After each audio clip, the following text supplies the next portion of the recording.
नमस्कार, आप देख रहे हैं गुरु मंत्र। आपके साथ मैं हूं चंद्रश्री राजपूत। गुरु मंत्र में आज हम बात करेंगे महाकुंभ और शाही स्नान के बारे में। भारतीय संस्कृति और परंपराओं में कुंभ मेले का अत्यधिक विशेष महत्व है और ये अद्भुत मेला 4 पवित्र तीर्थ स्थान पर ही आयोजित किया जाता है। इसमें प्रयागराज, हरिद्वार, उज्जैन और नासिक शामिल है। ये न सिर्फ एक धार्मिक आयोजन है बल्कि इसमें खगोलीय घटनाओं का भी गहरा प्रभाव माना जाता है। साल 2025 में महाकुंभ का शुभारंभ यानी कि आज से हो चुका है। 26 फरवरी 2025 को इसका समापन होगा और ये कुंभ मेला पूरे 45 दिनों तक चलेगा। कुंभ मेले के 4 प्रकार होते हैं: कुंभ अर्ध, कुंभ पूर्ण और महाकुंभ।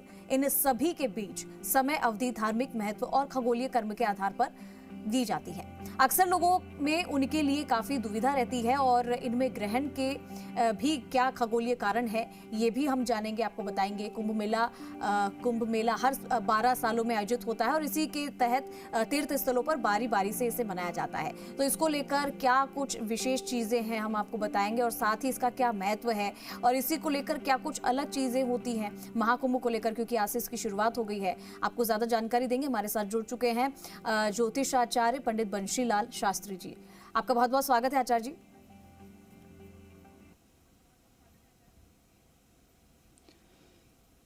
जी, गंगे च यमुने चैव गोदावरी सरस्वती नर्मदे सिंधु कावेरी जलेस्मिन् सन्निधिं कुरु। सभी दर्शकों को बहुत बहुत राधे राधे, जय श्री कृष्णा। आपका भी बहुत बहुत धन्यवाद चंद्रश्री जी। जी, तो हम आपके साथ इस विषय पर चर्चा करेंगे, लेकिन सबसे पहले हम आपको हमारा नंबर बता देते हैं जिन पर आप कॉल करिए। हमारा नंबर है 0120-715-3787, 0120-715-3826। इन नंबर्स पर आप कॉल करिए और हमारे साथ जुड़िए और ज़्यादा से ज़्यादा कॉलर्स आज हमारे साथ जुड़े, इसी की हम उम्मीद करते हैं। आचार्य जी, आज का जो हमने विषय रखा है वो है महाकुंभ को लेकर, जिसकी आज शुरुआत हो चुकी है। 12 सालों में ये आयोजित होता है और इसे लेकर अलग अलग तीर्थ स्थलों पर इसका आयोजन किया जाता है। बड़ी संख्या में श्रद्धालु आज पहुंच रहे होंगे और आज पहला स्नान भी इसका शुरू हो चुका है और कई लोगों ने स्नान कर भी लिया है अपने शुभ मुहूर्त में। क्या खास महत्व रखता है महाकुंभ सभी के जीवन में, और ये भी जानना चाहेंगे कि जो लोग अगर महाकुंभ में नहीं पहुंच पाए हैं वो घर बैठे इसका किस तरीके से इसको ले सकते हैं। जी, बहुत बढ़िया।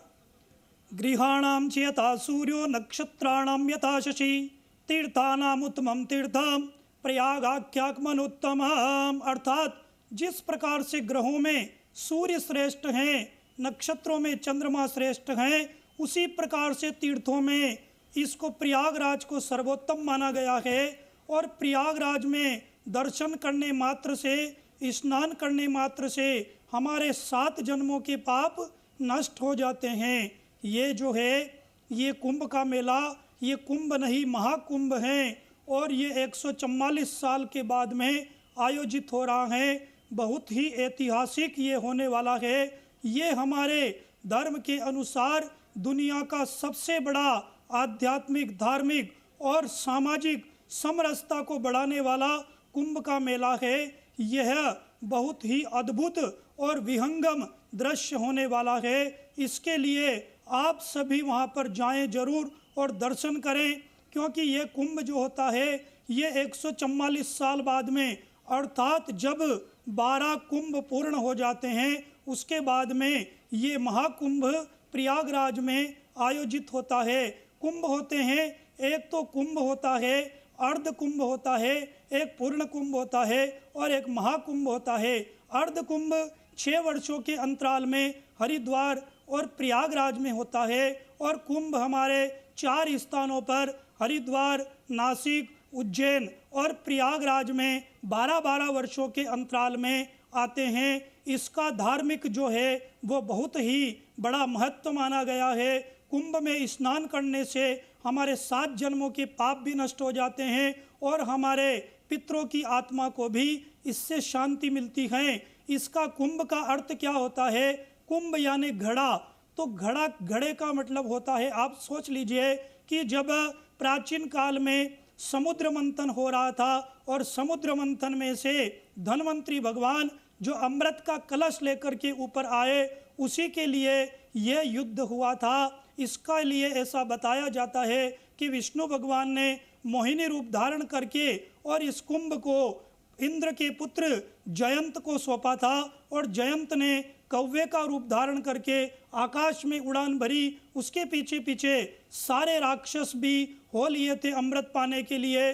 फिर 12 दिनों तक राक्षसों के और देवताओं के बीच में एक महायुद्ध हुआ था। उस महायुद्ध में देवताओं की विजय हुई थी और उसी के उस घड़े में से, जो कुंभ में से 12 बूंदें गिरी थी, 4 बूंदें हमारे यहाँ पर गिरी और 8 बूंदें देवलोक में गिरी थी। इसीलिए कहा जाता है कि जो 4 अमृत की बूंदें हरिद्वार, नासिक, उज्जैन और प्रयागराज में गिरी थी, उसके उपरांत यहाँ पर कुंभ का मेला लगाया जाता है और 8 कुंभ जो होते हैं वो देवलोक में ही लगते हैं। इस प्रकार से कुंभ का आयोजन जो होता है यह होता है, इसका ज्योतिषीय जो वर्णन भी बताया गया है कि देवगुरु बृहस्पति वृष राशि में होते हैं और सूर्य मकर राशि में होते हैं। तो प्रयागराज में महाकुंभ का मेला लगता है।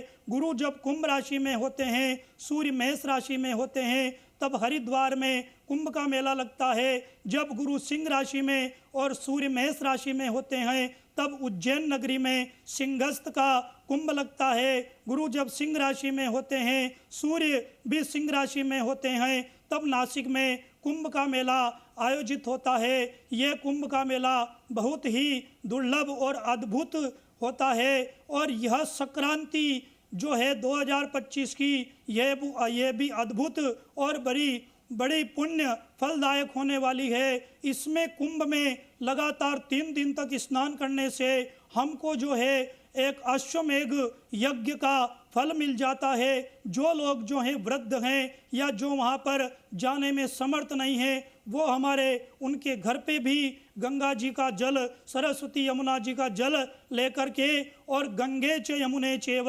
गोदावरी सरस्वती नर्मदे सिंधु कावेरी जलेस्मिन् सन्निधिं कुरु, इस मंत्र से भी उस पुण्य को पा सकते हैं। और इन 45 दिनों में आप भी स्नान करके इस कुंभ का जो पुण्य है वो आप प्राप्त कर सकते हैं। इस प्रकार से जो कहा जाता है कि 12 दिन तक जो युद्ध हुआ था, तो हमारे यहाँ का 1 वर्ष और देवताओं का 1 दिन वो बराबर माना जाता है। इसीलिए 12 वर्ष के अंतराल में ये कुंभ का मेला आयोजित किया जाता है और इसमें जाने से, स्नान करने से हमारे सभी पापों का नाश हो जाता है और हमारे घर में सुख समृद्धि की वृद्धि होती है।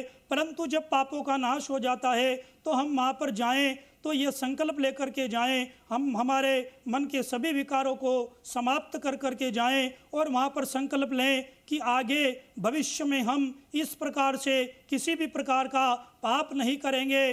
देखिए, राशि स्नान यानी कि शाही स्नान का भी बड़ा महत्व बताया गया है। इसमें जूना अखाड़ा और निरंजनी अखाड़ा और महानिर्वाणी अखाड़ा, ये कई बड़े बड़े संत सिद्ध पुरुष वहाँ पर स्नान करते हैं और उनके स्नान करने के बाद में हम लोग स्नान करते हैं, क्योंकि उनके स्नान करने के बाद में वो जल अमृत के तुल्य हो जाता है। इसीलिए इसको अमृत स्नान भी कहा जाता है।